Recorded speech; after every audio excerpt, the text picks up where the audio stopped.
Buscando chamar a atenção da comunidade para problemas relacionados aos transtornos mentais, a Secretaria Municipal de Saúde e o Hospital São Luís Gonzaga realizaram no dia 20 de janeiro uma mateada alusiva à campanha Janeiro Branco.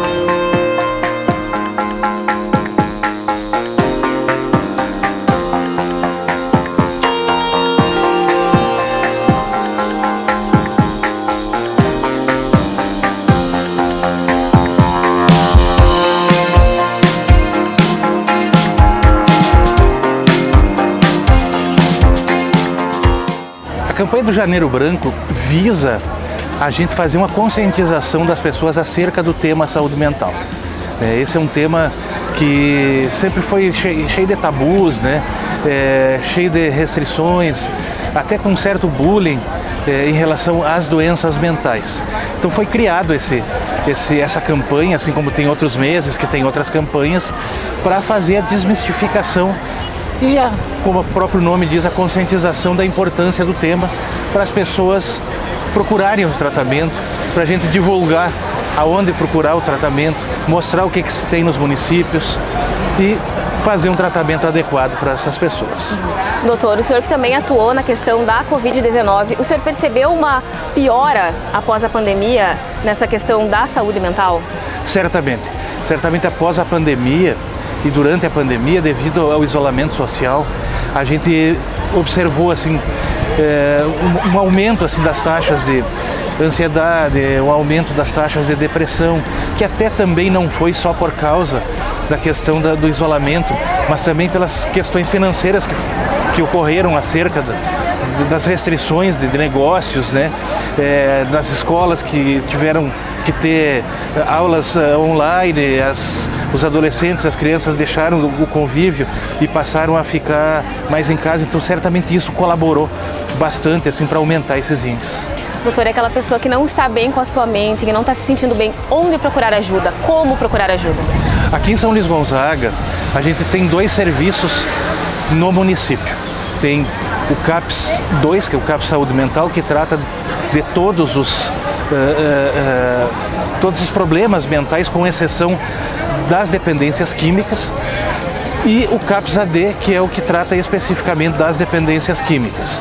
E nós temos também a internação psiquiátrica na ala de saúde mental do hospital, onde a gente interna pessoas de toda a região.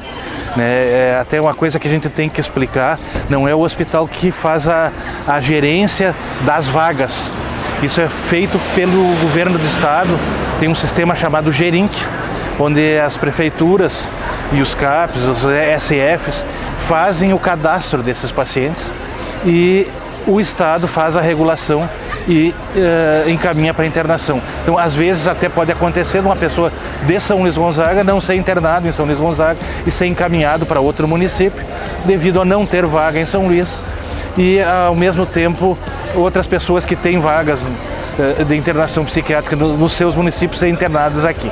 Então, funciona como se fosse uma central de leitos, esse gerente que regula essas internações. Afora o serviço público, a gente tem profissionais da área que atuam em seus consultórios particulares, temos psicólogos que atuam em seus consultórios particulares. Então, a área de atendimento de saúde mental do município é bastante ampla, assim, não tem nenhum problema assim, de gerenciamento, de atendimento, porque há condições de atendimento.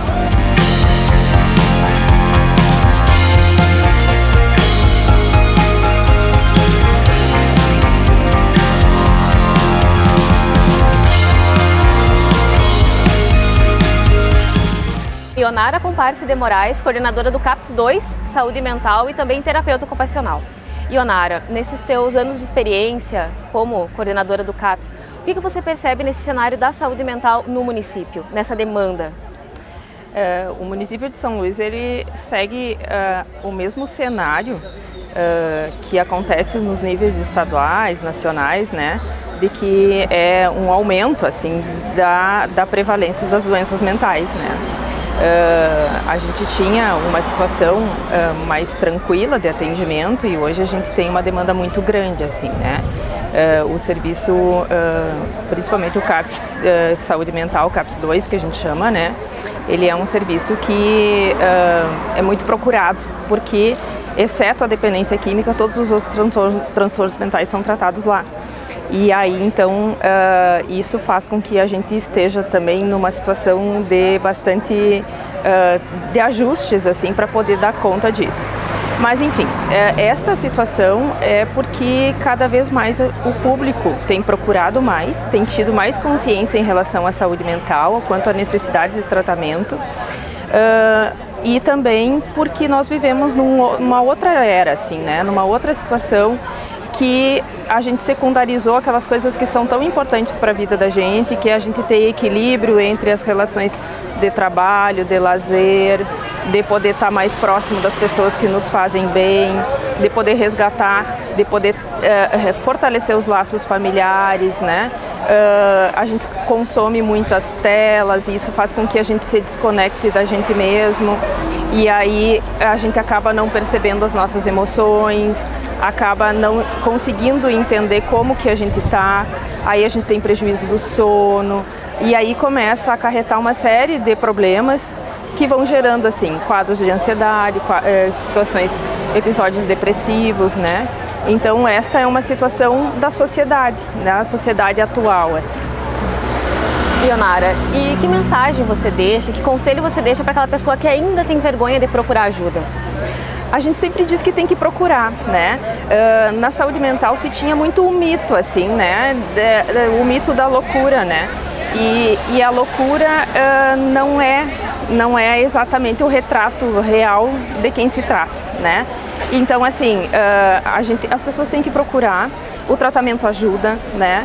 A gente precisa, o tratamento é uma forma que fortalece as pessoas, né? Quem passa por isso sabe dizer muito bem o quanto isso se ajusta a vida das pessoas de novo, né?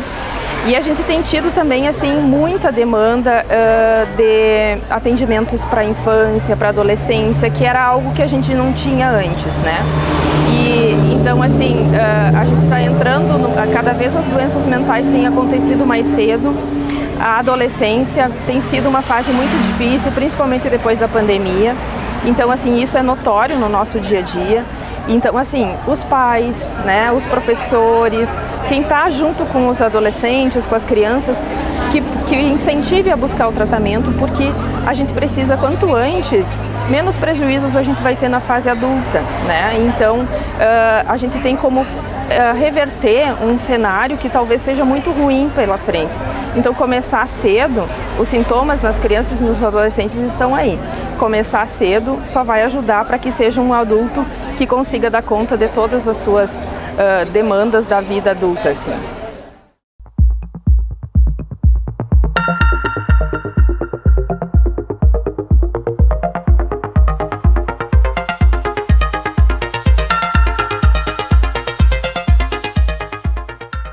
Eu agradeço a oportunidade para falar na TV daqui. Eu sou um espectador da TV daqui, então para mim é uma satisfação estar falando aqui.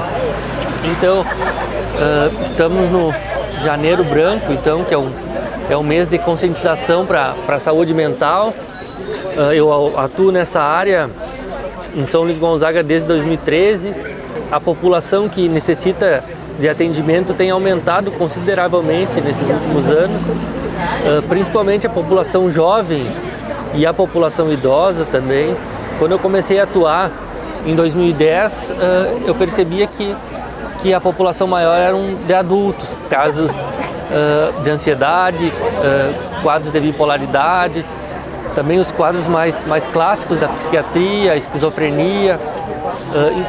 Também nessa época, quando eu comecei em 2010, foi quando começou a epidemia do crack, então era a população da dependência química estava tomando conta, e eu vejo que nesses últimos anos diminuiu consideravelmente a população do crack, mas aumentou consideravelmente a população jovem, crianças, pré-adolescentes, adolescentes com quadros depressivos graves, quadros de ansiedade, quadros que envolvem comportamentos de automutilação. Eu acho que a saúde mental, ela está sendo cada vez mais trabalhada nas mídias, no ambiente da saúde pública, desde do ESF, os próprios agentes de saúde sabem hoje em dia como abordar o tema, como tentar identificar os casos, mas é preciso que tenha-se essa consciência sobre o quão graves são os casos. A pandemia acabou isolando a população e aumentando os quadros de ansiedade. O isolamento social provocou uma diminuição das relações assim presenciais, então acabou que a rede social se intensificou, a população escolar acabou ficando confinada e diminuindo o contato com os professores, que também é uma forma de identificação dos quadros mentais. Então eu acho que agora, nessa retomada da vida normal ou do novo normal, a saúde mental volta a ter que ser vista preventivamente, não só na identificação dos casos e no tratamento, mas na forma como prevenir com que os quadros mentais ocorram tão precocemente. Doutor, então só algumas dicas, então conselhos para as pessoas nessa parte da prevenção. O que as pessoas devem ficar atentas? Eu acho que a prevenção, ela passa primeiramente pela família, né? Os pais, as pessoas que são responsáveis pelos jovens estarem sempre atentos ao comportamento, o isolacionismo, uma mudança repentina de comportamento, aquela criança, aquele jovem que tinha uma atitude, uma atividade, que era mais ativo, passa a ficar isolado, passa a não, às vezes uma irritabilidade, passa a não ter o mesmo comportamento de antes, a não ter aquela alegria, o contato com os familiares. Então pode ser um sinal de doença mental, de mudança no comportamento. Se você não se sente bem, procure ajuda, fale com alguém. O primeiro passo talvez seja o mais difícil, mas também é o mais importante. Além deste evento, você confere na TV daqui o programa Notícias daqui a partir de fevereiro. Aguardem!